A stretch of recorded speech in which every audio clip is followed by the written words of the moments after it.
keessas biyya alaas kan jiraatanii maqaa Sillaaseetiin akkam jirtu, akkam bultanii, akkam ooltanii, akka lakkoofsa biyya keessaniitti. Amiin. Waaqayyoon abbaan jaalalaa, abbaan dhiifamaa kan yeroo kanaan kan nu ga'e maqaan isaa kan ulfaate haa ta'u. Maqaa Waaqayyoo waamnee maqaan ergamoota isaa, haadha isaa, wareegamtoota isaa, duukaa bu'oota isaa biraan hafaniiti. Akka Waaqayyoon kennaa isaanii kennetti galanni keenya isaanii haa ga'u. Egaa akka maatii Waaqayyoo akkuma beekamu yeroo darbee koorsii dubbii amantaa dubbii Maariyaamii dhiifamaa dubbii Maariyaamii isa jedhu wajjin ilaallee jirra. Dubbii Maariyaamii maalidha? Akkamitti walitti dhufeenyi keessattuu iyyuu dubbii fayyinaa wajjin hariiroon inni qabu maalidha kan jedhu wajjin ilaalleeti. Har'aa fi immoo guyyaa baay'ee nutti fudhachuu danda'a waan ta'eef wanti kuni wajjin immoo kan ilaallu shakkitoonni keessattuu iyyuu gaafiiwwan shakkitoonni kaasan. Shakkitoota bichaayyuu miti barsiisotumti manni kiristaanaa mana amantaa ortodoksii illee dogongora barumsaa tokko yeroo isaan haasa'an. Obboleewwan koo asirratti wanti naa hubachuu qabdan yeroo ammaa mana amantaa ortodoksii keessatti mana amantaa ortodoksii balleessuudhaaf maqaa balleessuudhaaf kaayoo godhatanii qaamni jiran akka jiran beekuu qabdu. Kiristaanota kana hubadhaa. Barsiisaan hundi ortodoksii miti. Phaaphaasiin hundi ortodoksii miti. Moolokseen hundi ortodoksii miti. Daaqonoonni hundi ortodoksii miti. Kana jala sararaa hubadhaa. Baroota baay'eedhaaf arginee jira maatii Waaqayyoo. Wantoota miidiyaa kanarratti hin dubbanne phaaphaasota jidduuyyuu rakkoowwan jiran. Waaqayyoon furmaata haalaatu jennee kan bira dabarre baay'eetu jira.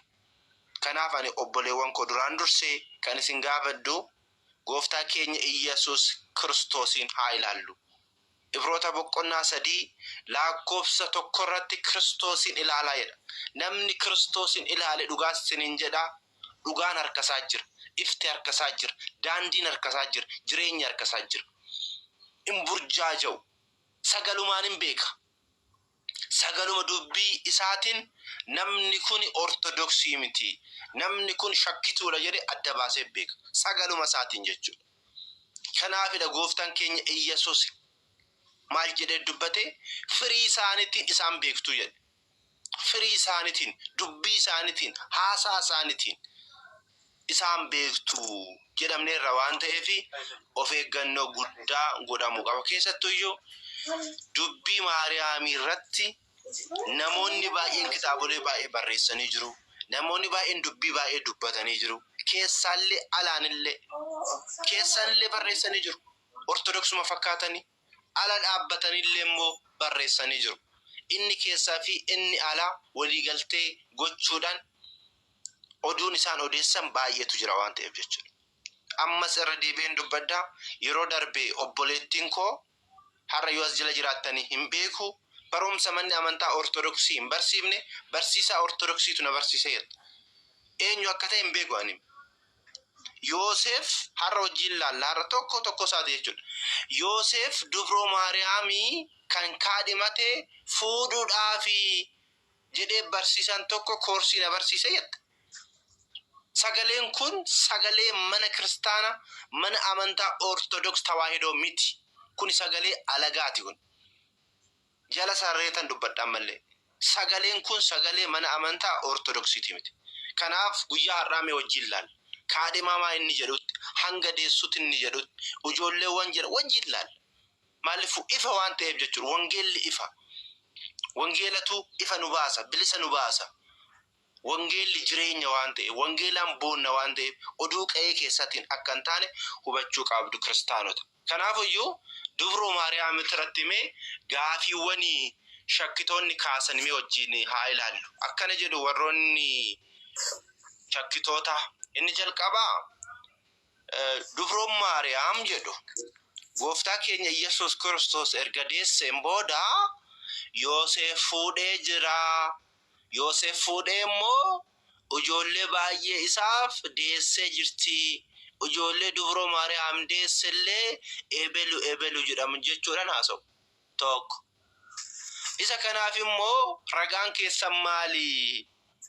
Kitaaba qulqulluu irraa Dubroo Maariyaam kaadhimamtuu kan jedhu malee heerumte kan jedhu caqasuma takka nuu kennaayi. Yaada keessaniin fudhanna gaafa jennuun immoo hin jiru deebiin. Jechoota isaa fudhatan keessaa inni tokko kaadhimamaa inni jedhu jira. Hanga deessutti kan jedhu jira. Obboleewwan Gooftaa keenya Yesuus Kiristoos kan jedhan jiru. Isa isa fudhataniiti akka ragaatitti kaa'u jechuudha. Kun immoo ragaa ta'aayi. Ragaa ta'a kan jedhu immoo guyyaa har'aa wajjin ilaalla jechuudha. Kanaaf bakka meeqatti qoonnaa? Bakka 5tti qoonnee mee wajjin haa ilaallu. Keessattuu iyyuu ragaa isaanii akka ragaatitti godhatan keessaa isa jalqabaa irratti maal jedha? Wangeela Luqaas boqonnaa 1 lakkoofsa 26 irratti akkana jedha. Elsaabeet ulfooftee jedha. Elsaabeet erga ulfooftee ji'a 6ffaatti ergamichi Gabri'eel Waaqayyo biraa kutaa biyya Galiilaa mandara Naaziriit jedhamtutti gosa Daawit kan ta'e Yoosef nama jedhamu kan kaadhimamte gara durba takkittiitti ergame. Maqaan durba kanaas Maariyaam jedhamaa jedha. Jechi kun Wangeela Luqaas boqonnaa 1 lakkoofsa 26 irratti argama. Isa keessaa maal kan jedhu fudhanna jechuudha. Amma kaadhimamte kan jedhu maal jechuudha? Kaadhimamte kan jedhu kana isaan akkamitti hiikkatu? Bakka hoorumtee jirti isa jedhutti fedhii foonii isaaniitiin hiikkatu jechuudha. Garuu kitaabni qulqulluun kaadhimamte kun bakka biraatti hin dubbatamne yoo mee wajjin ilaalla. Mee kitaabni qulqulluun jecha hiikkaa kaadhimamte kaadhimaa jedhu kana wajjin ilaalla obboleewwan ko. Isa lammaffaa immoo Wangeela Maatiyos boqonnaa 1 lakkoofsa 25 irratti akkana jedha. Haa ta'u malee inni hanga yookiin hamma isheen ilma ishee deessutti isheen barree jedha. Irrasini deebi'aa Wangeela Maatiyos boqonnaa 1 lakkoofsa 25 irratti haa ta'u malee inni hanga isheen ilma ishee deessutti isheen barree. Isa kana maal fudhatu? Hamma isheen deessutti. Hamma isheen deessutti jechuun erga deessee booda inni ishee baree jira. Maal jechuu isinitti fakkaate obboleewwan koo? Yoosefii erga Yesuus Kiristoosin erga deesseen booda dubroo Maariyaam bira ga'ee bira ciisee jira jechuudha. Akka warra shakkitootaa jedhanitti jechuudha. Nuti immoo mee kitaabni qulqulluun hanga kan jedhu kuni dhuguma waasan argisiisaayi. Isa jedhu immoo kitaaba qulqulluurraa wajjin ilaalla jechuudha. Maatii Waaqayyoodha. Sadaffaa irratti immoo akkana kan jedhutu jira. Osoo Yesuus namoota wajjin dubbachaa jiru kunoo haati isaa obboloonni isaas isa wajjin dubbachuun barbaadanii dhufanii dhala dhaabbatanii turanii. Yommus jedha namni tokko ilaa haati kee fi obboloonni kee ala dhaabbatanii jiru si wajjin dubbachuu barbaadu ittiin jedhe.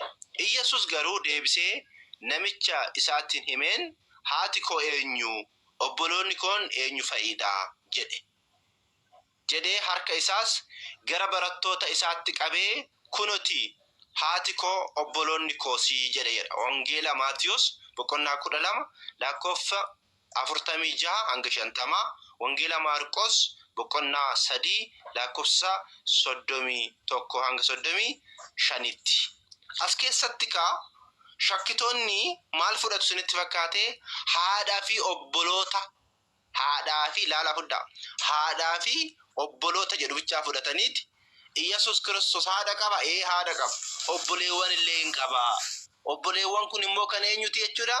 Kan Yoosefiidhaa fi maal ta'edha? Dubroo Maariyaam deessedha jechuudhaani.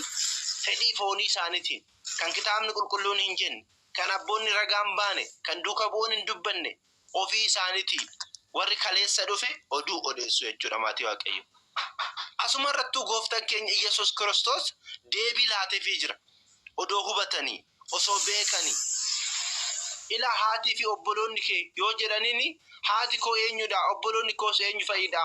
Harka isaa gara barattoota isaatti qabeet haati kootis obboleewwan kootis kunoti jedhee deebii deebiseefii ture. Achumatti Kiristoos. Nuti immoo wajjin ilaalla isa kanallee isa akka sadaffaatti jechuudha. Arfaffaa irratti immoo maqaan ijoollee isheetis caafanii akkasitti nutti himu warroonni shakkitoota Yaaqoobii, Yoosefii, Simi'oonii fi Yihuudaan obboloota isaa miti. Obbolootiin hundinuu as nu biraa jiruu miti jedhee warri qaamaan isaan beekan dubbatanii jiru jedha wangeelichi. Kana eenyu dubbatee? warroota Kiristoos ari'atan Yihuudoota jechuudha, Fariisota, Saduqoota warroota jedhantu isan beeknumaa iddoo keenyatti hin guddanne nama gogaa isa qopheessu saniitiiti mucaasaatii miti Yoosefiidhaan jechuudha. Gooftaa keenya Kiristoosidhaan ilma Yoosefiitii miti jedhaniin Kiristoosin. Kanaa miti obboleewwan isaa ebeluu miti ilma Yoosefii jedhanii ni jiru. Dhugaadha. Gooftaan keenya Iyesuus Kiristoos mana Yoosefitti guddateera. Eeyyan hin jedhama. Nuti fakkeenyaa fi namoonni tokko guddifachaa ni jira. Guddifachaa wanti jedhamu hin jiru. Mana sanitti namni tokko yoo guddate abbaa mana saniitiin namni waamaman hin jiru. Isallee wajjin ilaalla jechuudha. Shanaffaa irratti immoo Maarqos boqonnaa 15 lakkoofsa 40 irratti akkana kan jedhutu jira. Dubartoonni halaala dhaabbatanii ni ilaalani. Isaan keessaa Maariyaam isheen Magdalaawiin, Maariyaam haadha Yaaqoobii isa qixxeessuu jedhu qixxeessuu jechuudha. Quxisuu gooftaa jechuudhaan isheen haasofteerti. Kana jechuun maal barbaadaniti?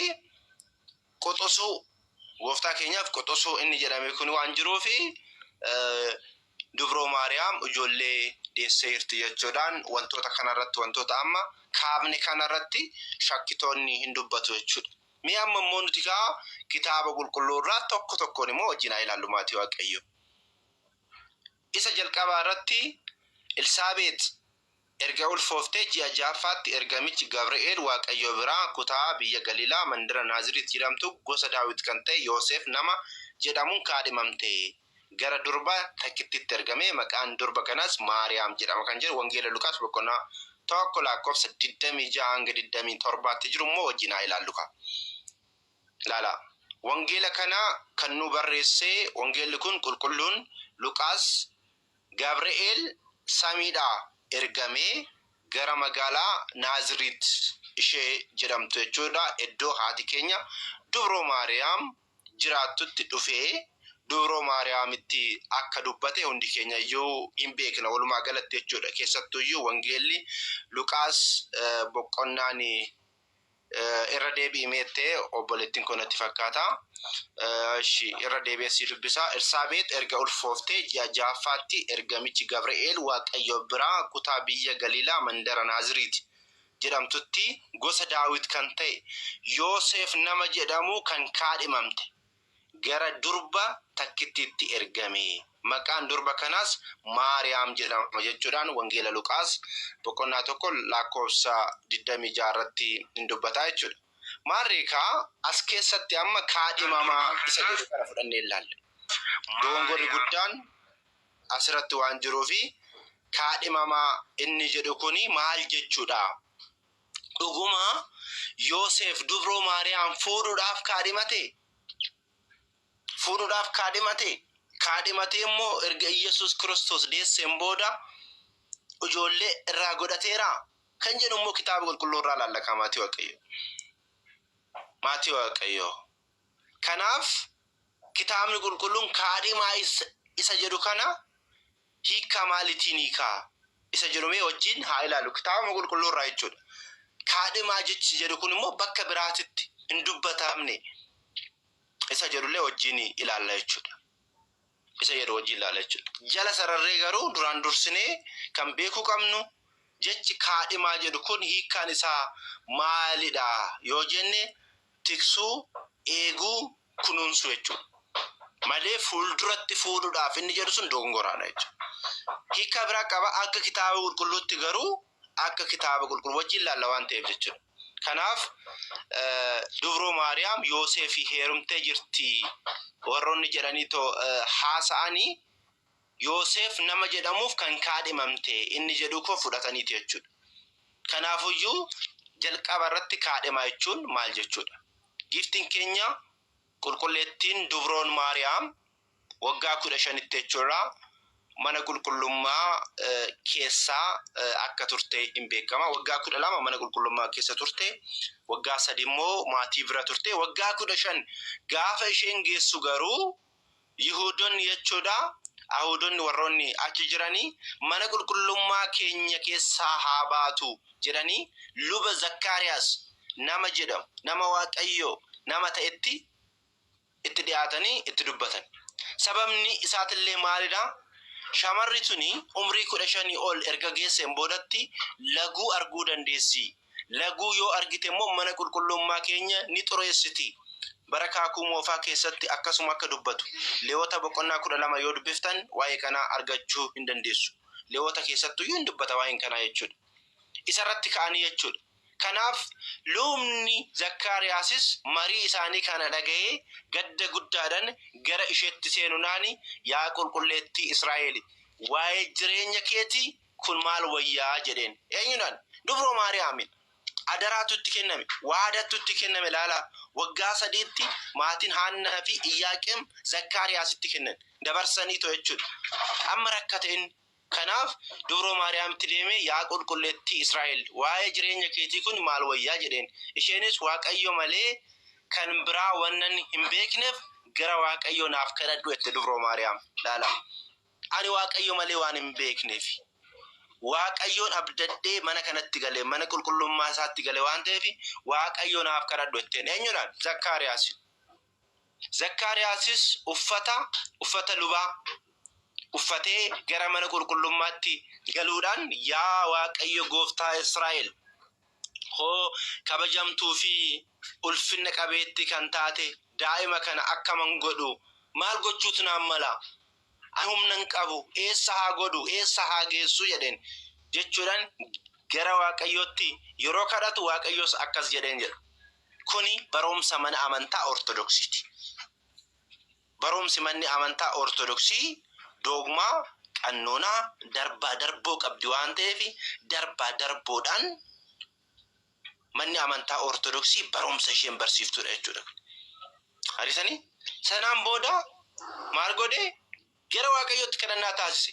Mana Yihuudatti kan dhalatte haati manaa isaanii warra jalaa du'e malee laala gooftaa Waaqayyoon jechuudha. Akkana jechuudhaan deebiseef.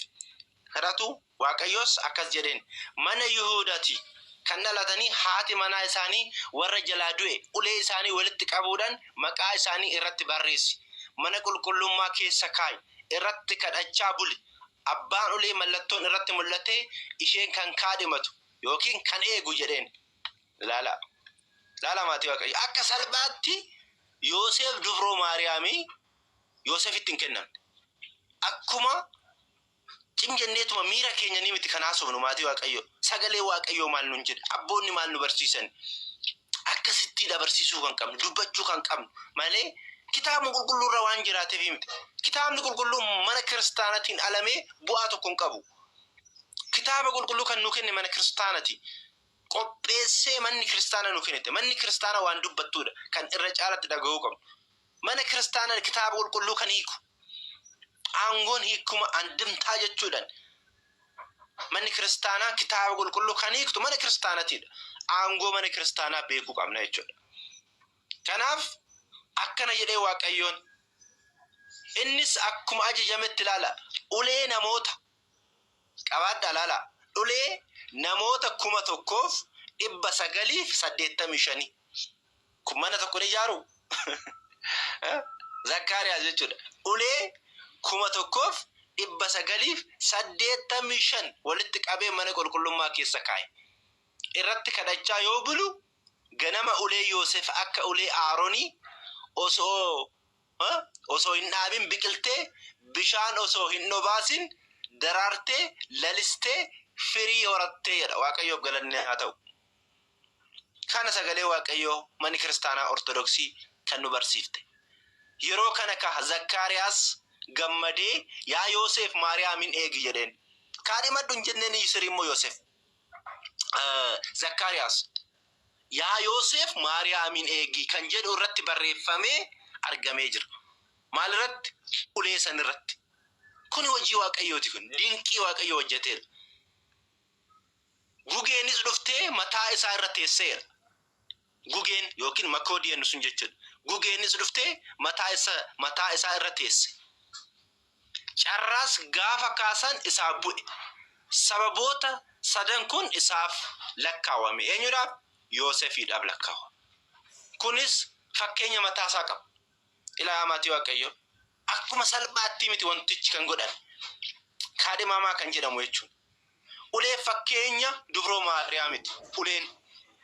Uleen fakkeenya dubroo Maariyaamii. Firii fakkeenya cimina amantaa ishee. Firiin sun cimina amantaa ishee. Cimtuudha dubroo Maariyaam. Fakkeenya kan nu taatudha. Fakkeenya kan nu taatu. Ani eenyuyyuun beeku kan jette mana qulqullummaatti guddatte. Akka har'a warra fakkeessaniidhaaf garaadhaaf jecha deemanii miti isheen. Tokkicha maal jechaa turte jedhanii abboon Isaayyaas boqonnaa 7 lakkoofsa 14 isa dubbisaa ani osoo dubartii mootii deessu kanaaf miila dhiqee jiraadhe jechaa turte jedhan. Akka isheen mootii akka isheen giiftii taate hin beekne kan isheen of. Waaqayyoon wanti ishee filateef amantii ishee ilaaleeti. Akkanumaan miti. Waaqayyoon filate yoo jennu akkanumaan filatu Waaqayyoon sammuu nuu kenneera. Waaqayyoon laala sammuu wanti nuu kenneef waan gadhee fi waan gaarii adda baafnee akka beeknuudhaaf. Isheen garuu waan gaarii adda baaftee beektee Waaqayyo wajjin dhaabbattee jirti. Kanaafidha kan ishee filate. Firii fakkeenya cimina amantaa ishee. Daraaraan yookiin habaaboon fakkeenya hojii gaarii ishee. Tokkos ililliin yookiin fakkeenya amantii isheeti jechuudha.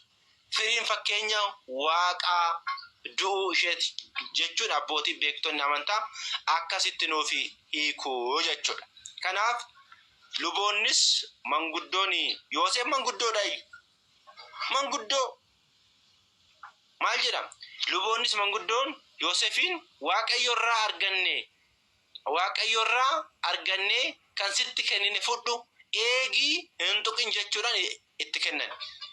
Wanti baay'een nama dinqisiisu Waaqayyo hojii isaa sababa malee hin hojjetu. Kunoo kanaan duras qomoo 12 jidduudha Aaroonin tajaajilaaf kan file gargaarsa isaatiin kan keessa bulu qulqulleetti qulqulloota akka eeguuf ulee isaa kan diriirse akka lalistuu fi firii hojjettu akkuma godhe gooftaan keenya fakkeenya isaa saniin immoo dubroo Maariyaam irratti raawwate jechuudha.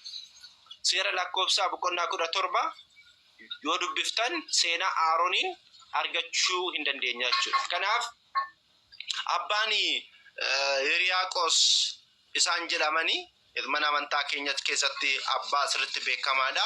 Akkana jedhan abbaan Hiriyaaqosis yaa durbee hoo jedhan Yoosefiif kan kaadhimamte wal qunnamuu fi miti qulqulluu ta'ee akkasi eeguuf malee jedhan. Laala eenyu dubbate kan abbaa Hiriyaaqos. Qiddaasee keessatti namoonni qiddaasee dhaabbattan hin dhageessu qiddaasee isaanii jechuudha. Galatoo isaanii nama cimaa amantaadhaan ciman abbaa guddaa kan ta'anidha jechuudha. Kanaaf maal jedhanii yaa durbee hoo Yoosefiif kan kaadhimamte wal qunnamuu fi miti qulqulluu ta'ee akkasi eeguuf malee jechuudhaan akkuma dubbate Yoosefis dubroo Maariyaam akka eeguuf adaraan itti kenname jechuudha. Kanaaf walumaa galatti kaadhimamaa inni jedhu kuni kana jechuudha. Mee kitaaba qulqulluu irraa immoo haa fudhannu qaba. Amma immoo ragaan keenya immoo kitaaba qulqulluuti waan ta'eef amma nuti akkanatti hiikneerra jechi kaadhimaa jedhu kun immoo qulqullichi Phaawulos akkamitti dubbate isa jedhu immoo ifa akka nu ta'uuf mee wajjin haa ilaallu. Isallee immoo lammaffaa Qorontos boqonnaa 11 lakkoofsa 2 irratti qulqullichi Phaawulos ummata Qorontosiif akkana jedhe. Laalaa obboleewwan koo sirriitti qabadha, sirriitti hubadha. Akkana jedha sagalee Waaqayyoo. Ani akka durbaa amanamtuutti jedha. Ani akka durbaa amanamtuutti Kiristoos abbaa manaa tokkichatti isin heerumsiifachuudhaafan isin kaadhimachiise. Maal isin godhe? Isin maal godhe? Kaadhimachiise. Isin kaadhimachiise. Agartanii as jala immoo shakkaan tokko jira immoo. Ani akka durbaa amanamtuutti Kiristoos abbaa manaa tokkichatti isin heerumsachiisuuf laala heerumsachiisuufan ittiin adeemachiif akkuma Waaqayyo inaafu anis nan inaafaa jedha qulqullichi Phaawulos. Ishii amma qulqullichi Phaawulos ka jecha kaadhimaa jedhu kana wanti dubbateef uummata Qorontos Kiristoos itti horumsiisuufi ishii Kiristoos uummata kana fuudhe jechuudha. Laala gowwummaa warroota kaawwanii jechuudha. Akkamitti akka burjaajaan jechuudha. Maal jechuudha? Kiristoos abbaa manaa tokkichatti isin heerumsiifachuuf isin kaadhamachiisa yoo jedhu Kiristoos fuudha jechuu miti. Tokkicha abbaa hundumaa kan ta'e samii fi lafa kan uume mootummaa isaaf akka inni isin eeguuf Kiristoositti isin kenne jechuu isaati. Argitanii maatii Waaqayyo? Hiikkaan kitaaba qulqulluu akkanatti hiikama. Akka barbaannetti miti. Akka fedha keenyatti miti. Akka fedha foonitti miti. Kitaabni qulqulluun kan hiikamu.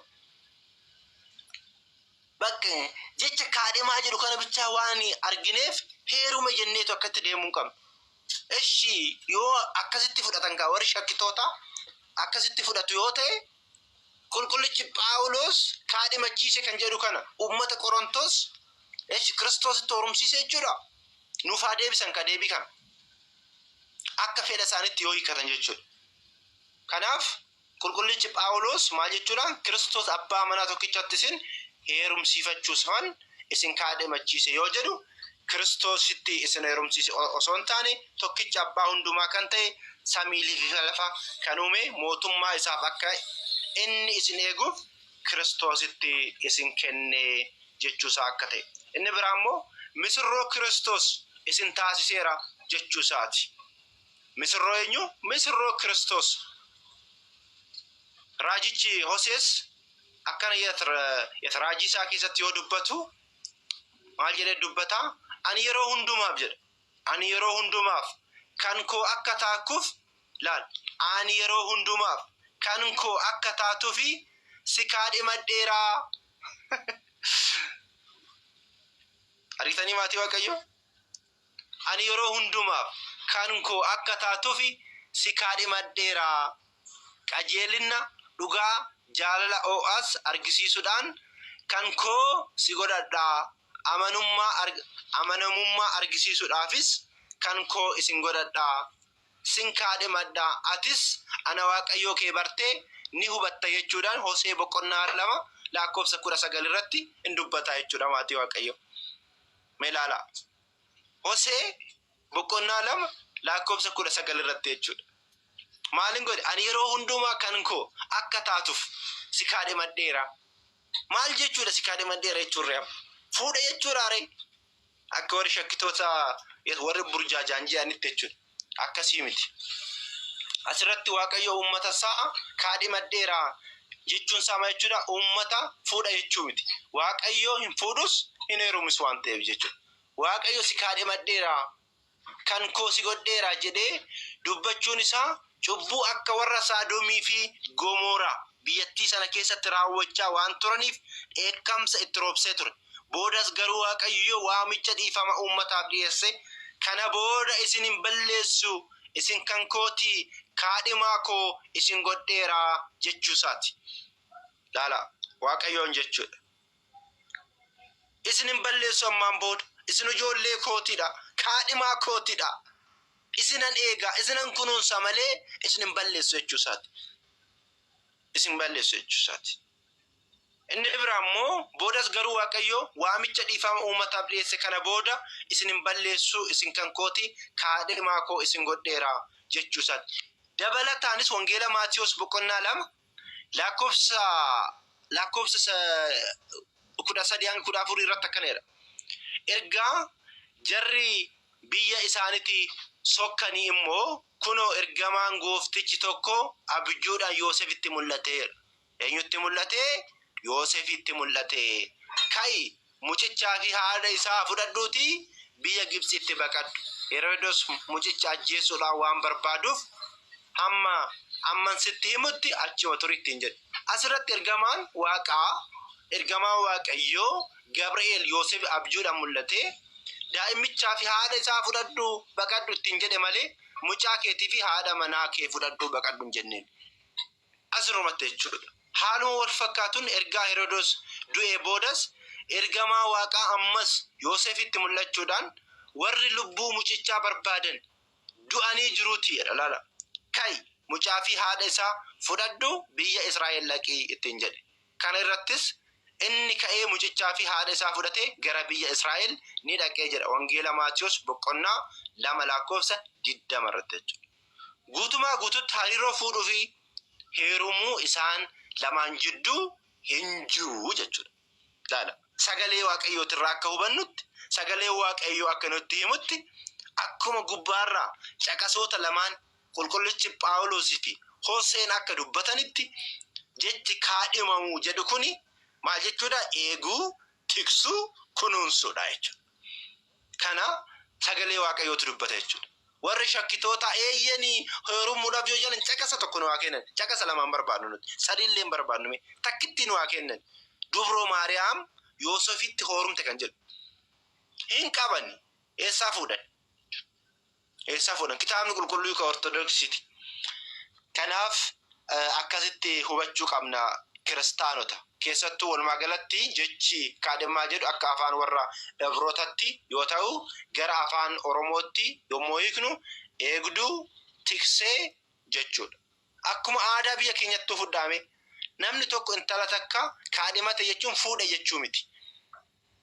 Hanga intalli sun guyyaa heerumni ga'utti eeguu, tiksuu jechuudha. Kunuunsuu jechuudha. Biran ga'u. Kanaafidha kaa. Jechuun kitaaba qulqulluu hiikaa barbaadu. Maal jedha kitaaba qulqulluu irratti mee ilaalu? Jechi nama ajjeesaa hiikaan nama fayyisaa jedha. Amma warroonni jechaan du'antu jiru jechuudha. Oduu qa'ee keessatti warri du'an. Gantoonni jechuudha. Shakkitoonni jechuudha. Nuti immoo hiikkaadhaan fayyinaa jechuudha. Hiikkaadhaan. Hiikkaa immoo kitaaba qulqulluu yoo asirratti akkas jedheera. Ergaachitti kaadhimaa inni jedhu sun fuudhuudhaaf erga jedhamee uummanni Qorontoos illee immoo Kiristoositti heerumuudhaaf jechuudha. Jennee gaaffii gaafannaa jechuudha. Eessaa nu deebisu burjaajaaniitu maafu malee. Kanaaf walumaa galatti ergaa kanarratti hundoofnee Yoosef dubroo Maariyaamii akka eeguuf abboonni mana kiristaanaa akkamitti akka itti kennanii hubachuun dirqama kiristaanotaa ta'a jechuudha. Kanaaf ammas sararee kan jala dubbadhu jalqabumayyuu Yoosef dubroo Maariyaam fuudhuudhaafi miti. Fuudhuudhaafi miti. Jala sararee kan dubbatamu. Barsiisaan mana amantaa Ortodoksii akkas jedhee barsiisu yoo jiraate wal qunnamsiisa. Yoo TikTok irratti ifatti hojjinaa sun ragaa kana eessaa akka filateen baasaa jechuudha. Wal gallakkisuun hin danda'amu. Barumsa mana amantaa Ortodoksii summii keessa kaa'uun hin danda'amu. Wanta abbootiin barsiisaa jirra malee nuti har'a itti daballeetii miti nuti. Eessa kiyyaa hin fuudhe itti dabalaan. Beekumsa kiyya kaminaan itti dabalaan. Ka abboonni na barsiisaa jiran. Bu'uura abbootaa godhadhe jechuudha. Kanaaf kaadhimamaa inni jedhu kun har'aan booda kiristaanota warri sagalee kana dhageessanii kaadhimaa jechuun Yoosef fuudhuudhaaf osoo hin taane mana qulqullummaarraa luba Zakkaariyaasiin kadhatee Waaqayyoon kallattii itti mul'ise uleewwan 1985 irratti kadhannaan taasifame ulee Yoosef irratti firii kan ta'e mallattoo waan mul'ate Yoosef dubroo Maariyaam eegi kan jedhu irratti waan barreeffameef Yoosef akka dubroo Maariyaam eeguudhaaf kenname. Yoosef ijoollee baay'ee qaba. Haati manaa isaa kan jalaa boqatte jechuudha. Ijoollee baay'ee qaba Yoosef. Jaarsalleedha, manguddoodha. Manguddoodha. Dubroo Maariyaam daa'ima waggaa 15ti. Eessaa walitti fiddu? Kana akkasitti hubachuu qabna. Kanaaf fuudhuudhaafi inni jedhus illee dogongora akka ta'e.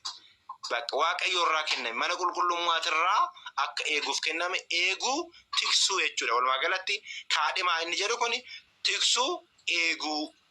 Kun duratti kitaaba qulqulluurraa baafnee wajjin laallee turre ragaan keenya jechuudha. Handaawutii illee isiniifan kenna yoo barbaadde.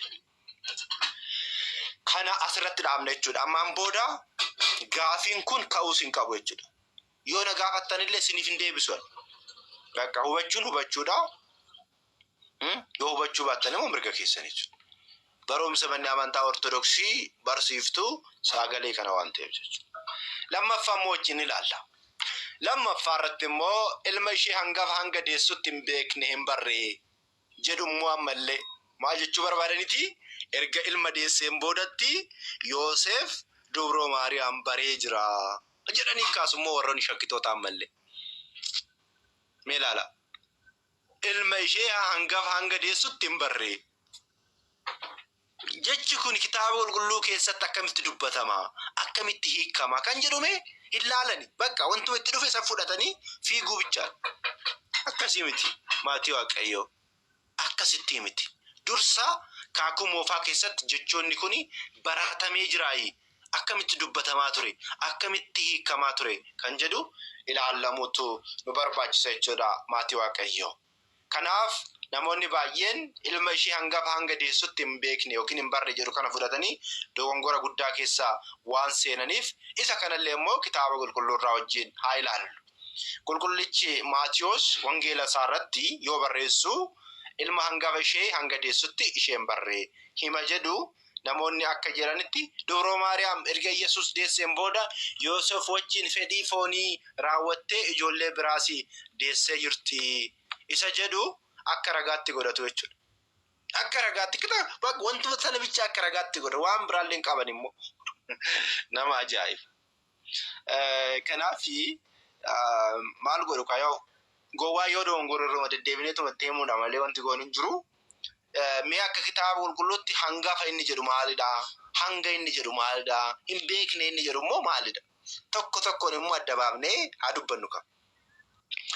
Yeroo daqiiqaa 15 bichaan qaba maatii Waaqayyoo ishee kana keessatti yoon xumure keetinan xumuraa yoommoo hin taane boru yookiin guyyaa roobii itti fufna jechuudha. Suuta deemna naannoo kana irratti sirriitti deemu suuta deemuu qabna. Hin muddamnu amma sirriitti akka nuu galutti jechuudha.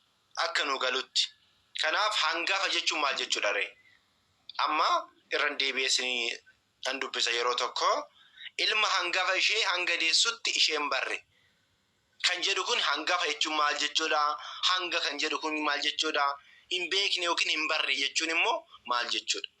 Akka kitaaba qulqulluutti maali kan jedhu wajjin ilaalla jechuudha.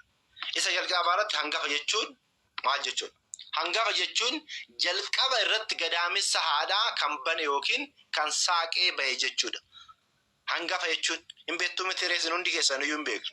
Hangafa jechuun jalqaba jechuudha.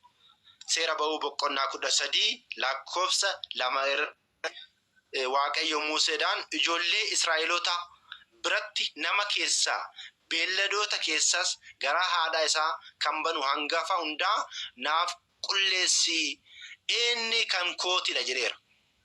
Hangafa jechuuf hangafa jedhamuudhaaf qoxosoon yookiin itti aanaa qabaachuun dirqamaa miti.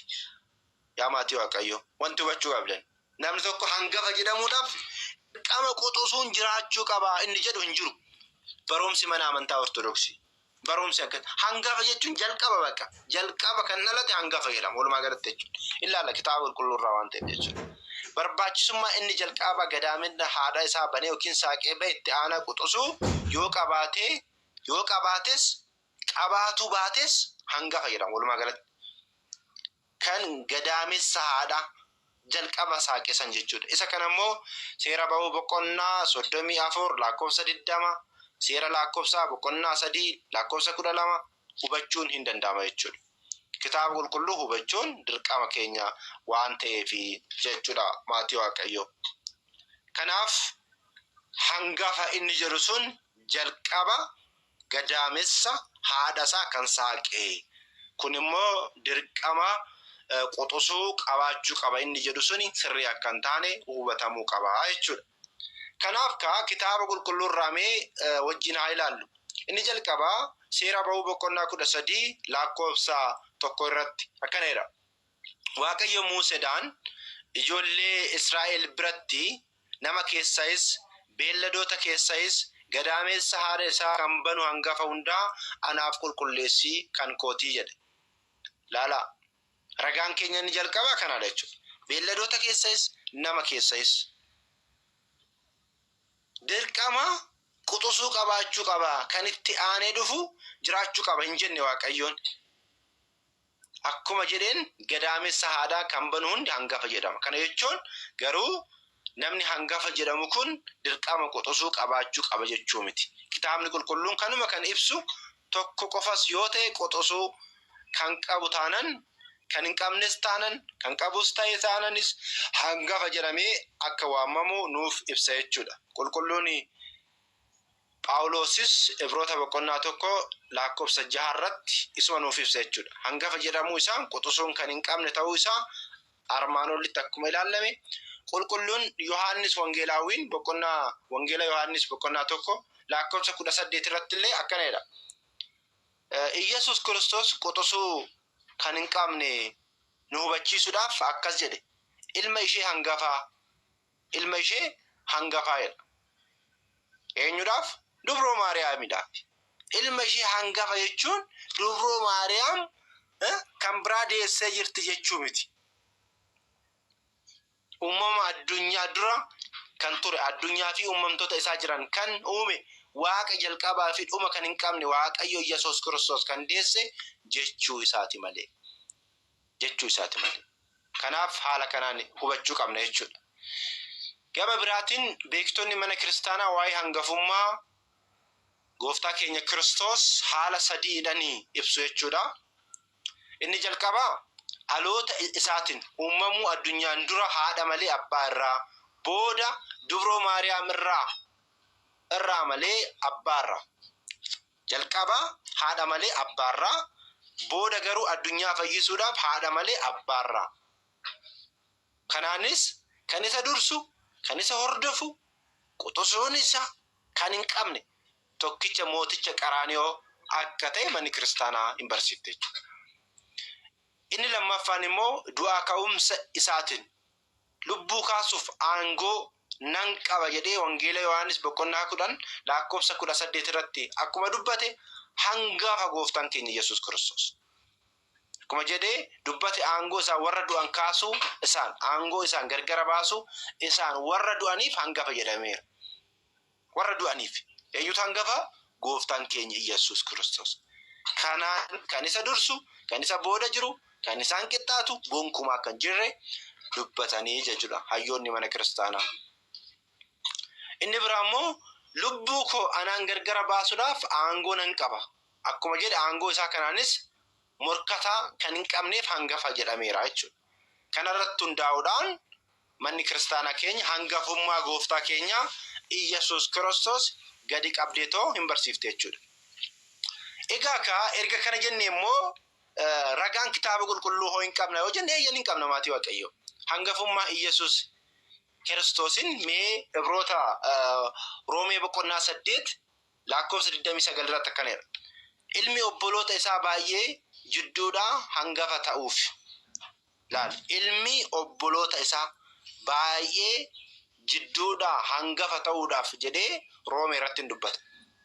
Qolaasiyaas boqonnaa 1 lakkoofsa 18 irratti immoo inni hundumaa dura ta'uudhaan jalqaba irratti warra du'an keessaa hangafa ta'ee ka'eeraa jedha. Hangafummaa Gooftaa keenya jechuudha.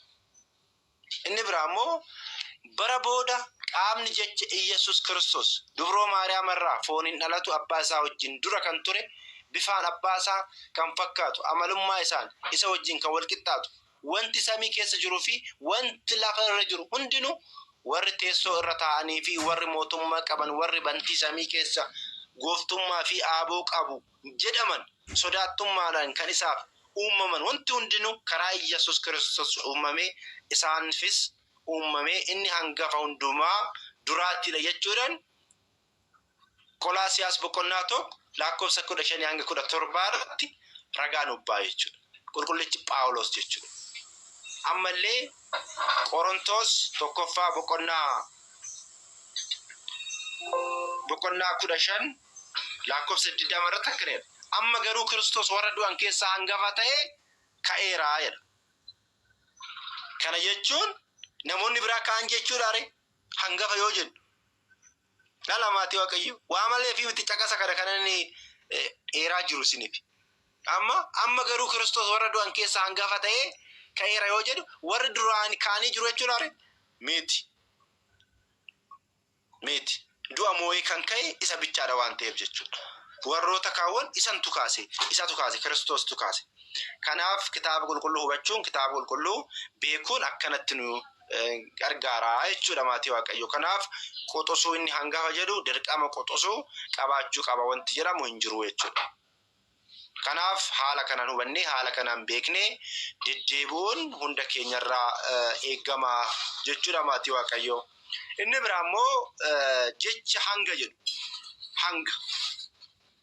Jechi hanga jedhu immoo maal ibsa inni jedhu sun haa ilaallu. Maal jechuun hanga jechuun sanaan booda raawwata jechuudha.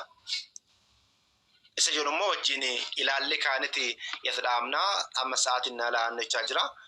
Amma immoo hiikoo bare yookiin hanga jedhu. Akka kitaaba qulqulluutti jechi hanga jedhu kuni yookiin hanga jechuu dandeenya, hamma jechuu dandeenya. Hiika lama qaba. Tokko yeroon daanga'u laal. Kan tokko kan yeroon daanga'ee jira, kan biraa immoo kan yeroon hin daangoofne jira. Maal jechuudha? Tokko yeroon daanga'u yoo ta'u hiikni lammaffaan kan yeroon hin daangeffamnedha. Kan yeroon daangeffamu yookiin kan yeroo gabaabaa keessatti xumura yoo jennu yeroo isaa eeggatee kan ta'udha. Erga yeroon isaa darbee deebisanii hojjechuu wanta danda'amudha jechuudha. Fakkeenyaaf barattoonni yuunivarsiitii walqixxee yuunivarsiitii haa jennume akka yuunivarsiitii kootti fakkeenya isiniif fudhaa. Fakkeenyaaf barattoonni yuunivarsiitii walqixxee hanga waggaa 2 hanga waggaa 4tti jiranii jira. Laala. Fakkeenyaaf barattoonni yuunivarsiitii walqixxee waggaa 2 hanga waggaa 4tti jiranii hanga ji'a 2tti boqonnaa irra turuu jedha. Hanga ji'a 2tti maal irra turu? Boqonnaa irra turuu jedha. Ji'a 2 booda gara barumsa isaanitti deebi'u yoo jenne boqonnaan isaanii ji'a 2 qofa daanga'ee jira jechuudha. Jechi hanga jedhu kun daanga'ee jira bakka. Namni tokko hanga wiixataatti hanga qiibxataatti yoo jenne kan daangeffametu jira jechuudha. Inni hin daangeffamne immoo akka jiruuf hubanna jechuudha. Fakkeenyaaf mee kitaaba qulqulluu kana wajjin haa ilaallu.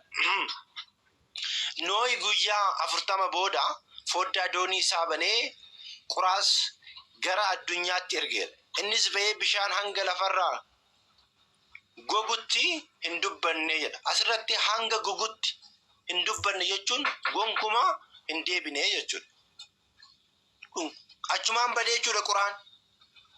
Agarsanii addunyaan innis ba'ee bishaan hanga lafarraa gogutti hin deebine jechuudha. Asirratti hin deebine jechuudha bakka quraan sun ergame sun hin deebine akka jedhudha jechuudha. Mee kitaaba qulqulluu irraa immoo wajjin haa ilaallu ka. Wangeela Maatiyoos boqonnaa 2 lakkoofsa 13 irratti hiikni hanga jedhu hanga kan jedhu hanga kan dhuma qabu jechuudha. Hanga dhuma qabu. Maal jedhaa? Hangan sitti himutti Gibxi taa'ii jedha. Hanga sitti himutti maal taa'e? Gibxi taa'e. Amma achiin booda maal ta'e jechuudha? Deebi'ii jechuudha. Hanga dhuma hin qabne immoo isinitti haa himu. Bishaan lafa irraa hanga gogutti achi as jedhee ture. Bishaan lafa irraa hanga gogutti achi keessa taa'ee jedhee ture. Bishaan erga gogeen booda immoo maal ta'eera jechuudha? Yaala bishaan lafa irraa hanga gogutti. Maaliin quraan sun jechuudha? Hin deebine jechuudha. Achumaan badee jechuudha qurichi. Hin deebine quraan. Isa bichaa mitaan mallee isiniif aadaa badu kanarratti. Intalli Saa'ol Meelkool hanga duutitti hin deenye jedha. Erga duutee deechee jechuudha ree maatii Waaqayyoo. Lammaffaa Saamu'eel boqonnaa 6 lakkoofsa 23 irratti akkanadha. Intalli Saa'ol Meelkool hanga duutetti hin deenye jedha. Erga duutee deessee jechuudha ree. Akkasii miti maatii Waaqayyoo. Kanaafidha hiikkaa kitaaba qulqulluu beekuun hubachuun baay'ee nu gargaara wanti jennuuf jechuudha. Maatii Waaqayyoo sa'aatiin isinatti gahaa jira waan ta'eef har'aa fi itti deebina mata duree kana keessattuu iyyuu akkuma ani isiniin jedhe suuta wajjin ilaaluu waan nu barbaachisuu fi mata dureen kanarra deebinaa. Isa jalqabaa kaadhimaa isa jedhu sani bakka finneerra uma wanti irra deebinu hin jiru. Kanarra deebinu hanga deessutti kan jedhu sani isa dhumaatirra jirra. Walitti qabnee konkuluujiinii kaa'uu bichaatu nu hafa. Hangafa kan jedhu laalleerra, hanga kan jedhu laallee jirra. Amma kan nu hafe hin barreessa jedhu sani.